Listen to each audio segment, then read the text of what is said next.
मन्नाथ श्री जगन्नाथ मद्गुरु श्री जगद्गुरु मदात्मा सर्वभूतात्मा अस्मै श्री गुरवे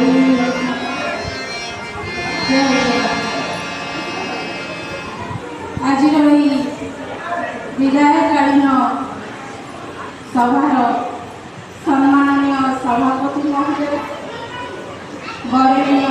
अतिथि मंडल पूज्य गुरुजी गुरुमावृंद मोर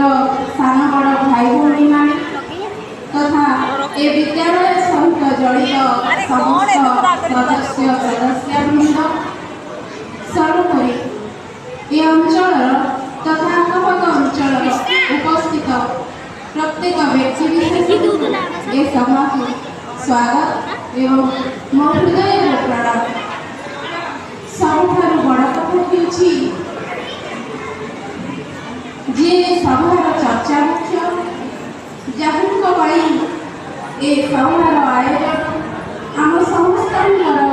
आदरणीय प्रणम्य सम्माननीय पूज्य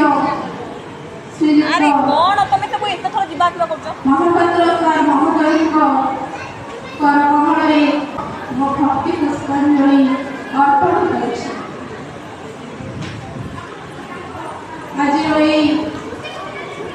संवेदनशील मुहूर्त निजर अव्यक्त भावना को व्यक्त कर सुजोग निकट में कृतज्ञ। देखी नहीं दिवस ठाकुर कहीं बुली जीवु केते जन मंदिर मो पाई मो बापा माँ गुरु गुरुजन मणि सर्वंती मो पाई मो बापा माँ गुरु गुरुजन मणि सर्वंती खाली जड़े जड़े चलती ठाकुर चलती ठाकुर पाद पद्म पुणी थे मो भक्तिपूत प्रणाम मने पड़े आज से विगत दिनर कथा जिते विद्यालय पाद देती छात्री भाव निजर सहपाठी मान सहित उपस्थित सहित बीती जाए अनेक किसी मुहूर्त सब आज गोटी गोटी हुई मानस पटरे उठी मारुछि नाच गीत एवं क्षुद्र गल्प माध्यम से विषय वस्तु को उपस्थापन कर शैली वा कि चमत्कार पुणी मन हुए पुणी थे फेरी आसता कि से दिन पुणी थे जाए क्लासरूम भितर बसी पढ़ती पुणी थे तार से क्षुद्र गल्प माध्यम जीवन कष्टर समस्त सार कथा को कथि करते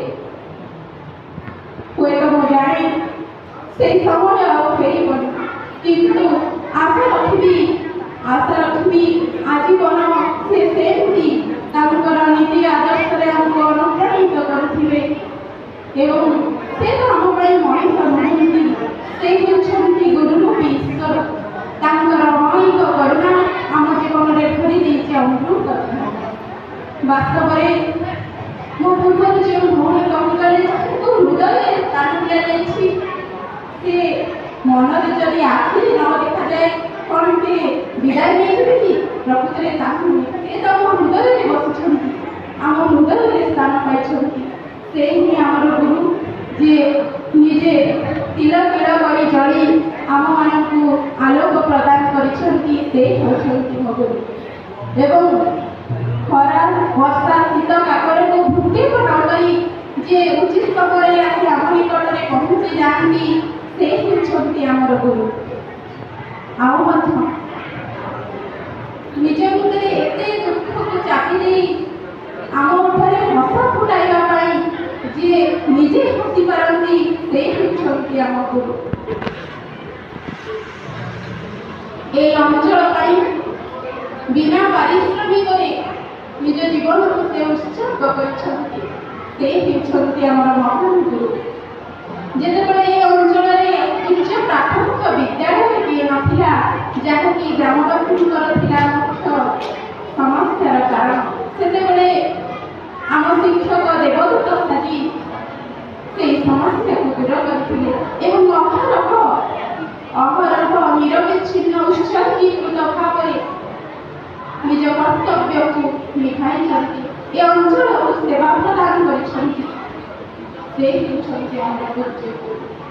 ভাবিলে আশ্চর্য লাগে আজ কিভাবে ভাবে বিনা পারিশ্রমিকরে এবং নানা পারিবারিক সমস্যা মধ্যে এবং এতে দুঃখ হৃদয়ে চাপি রহি ଆମମାନଙ୍କ ପାଇଁ ହସି ହସି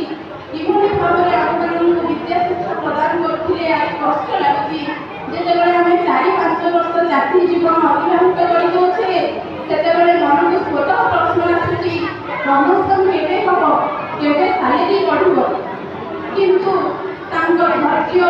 ତାଙ୍କ ସହନଶୀଳତାକୁ ମୋର କୋଟି କୋଟି ନମନ। ଏଭଳି ଗୁରୁ ବାସ୍ତବିକ ବିରଳ। ଧୈର୍ଯ୍ୟର ସହକାରୀ ସେ ନିଷ୍ଠୁର ସହିତ ଦୀର୍ଘ ଦିନ ଧରି ତାଙ୍କର କାର୍ଯ୍ୟକାଳକୁ ସମ୍ପୂର୍ଣ୍ଣ କରିଛନ୍ତି ଏବଂ ପାଠ ପୁସ୍ତକଗତ ଶିକ୍ଷା ନୁହେଁ, ତା ସହିତ ଆମକୁ ନୈତିକ ଏବଂ ଜୀବନ ଦର୍ଶନ ଉପରେ ଆଧାରିତ ସେ ସମସ୍ତ ଶିକ୍ଷା ଏବଂ ଚରିତ୍ରଗତ ଶୃଙ୍ଖଳା ପ୍ରଦାନ କରିଛନ୍ତି, ଯାହା ପାଇଁ ଆମ ଜୀବନ ଏତେ ପରିମାର୍ଜିତ ହୋଇପାରିଛି। ବାସ୍ତବରେ ବର୍ତ୍ତମାନ ଦୁନିଆରେ ଆପଣ ଦେଖିବେ ବାପା ମା ମାନେ ଆଉ ପିଲାମାନଙ୍କୁ ଗୁରୁତ୍ୱ ଶିଖୁନାହାନ୍ତି। ସେଦିନର ସେ ଏକଲବ୍ୟ ଆଧୁନିକ କଥା ଆଉ କାଠରୁ ଶୁଣିବାକୁ ମିଳୁଛି। ବର୍ତ୍ତମାନ ସମସ୍ତେ ମାର୍କ ପଛରେ ବାଇ ଆମକୁ କେତେ ଭଲ ମାର୍କ ରଖିବ, ମୋ ପୁଅ କେତେ ଝିଅ କେତେ ଭଲ ମାର୍କ ରଖିବ ତାରି ପଛରେ ବାଇ ନିଜର ସମସ୍ତ କାମ ପଛରେ ପକାଇ ଦେଇ କେବଳ ଏଇ ପାଠ୍ୟ ପୁସ୍ତକଗତ ଜ୍ଞାନକୁ ଅଧ୍ୟୟନ କରିବା ପାଇଁ ପିଲାମାନଙ୍କୁ ବାଧ୍ୟ କରୁଛନ୍ତି। କିନ୍ତୁ ସେହି ସମୟରେ ଆମକୁ ଚରିତ୍ରଗତ ଜ୍ଞାନ ନୈତିକ ଶିକ୍ଷା ଜୀବନ ଦର୍ଶନ ଉପରେ ଆଧାରିତ ସମସ୍ତ କ'ଣ ମାନେ କହିବି ଆପଣଙ୍କ ବିଷୟରେ କେବଳ ଏତିକି କହିବି ଜ୍ଞାନ ସାରରେ ଅବା ଅଜ୍ଞାନ ସାରରେ ଚେତନାରେ ଅବା ଅବଚେତନରେ ଯଦି କିଛି ଭୁଲ କରିଥାଏ କିମ୍ବା ଆପଣଙ୍କ ନିକଟରେ ତ୍ରୁଟି କରିଥାଏ ତାହେଲେ ଆପଣଙ୍କ ହୃଦୟରେ ମୋତେ କ୍ଷମା ପ୍ରଦାନ କରିବେ ଏବଂ ଆପଣଙ୍କ ଅବଶ୍ୟ ଜୀବନ ସୁଖମୟ ସୁସ୍ଥ ନିରୋଗ ଜୀବନ ଯାପନ କରନ୍ତୁ। ଏହାକୁ ମୋର ବିଶ୍ୱ ନିୟନ୍ତ୍ରଣଙ୍କ ପାଦପଦ୍ମରେ ପ୍ରାର୍ଥନା। ଯାଉ ଯାଉ କେବଳ ଏତିକି କହିବି ତ୍ୟାଗନିଷ୍ଠା ସାଧନା ମରେ ନା ଲେଖିଯାଏ ଅମର କବିତା। ତ୍ୟାଗନିଷ୍ଠା ସାଧନା ମରେ ନା ଲେଖିଯାଏ ଅମର କବିତା। ଗୁରୁ ସିନା ଅବସର ନିଏ ଅହରହ ଛାତ୍ରଛାତ୍ରୀଙ୍କ ହୃଦୟରେ ଜାଳି ଦିଏ ଜ୍ଞାନରେ ସେ ଅଲିଭା ସରିତା। ଅହରହ ଛାତ୍ରଛାତ୍ରୀଙ୍କ ହୃଦୟରେ ଜାଳି ଦିଏ ଜ୍ଞାନରେ ସେ ଅଲିଭା ସରିତା। ଜୟ ଜୟ।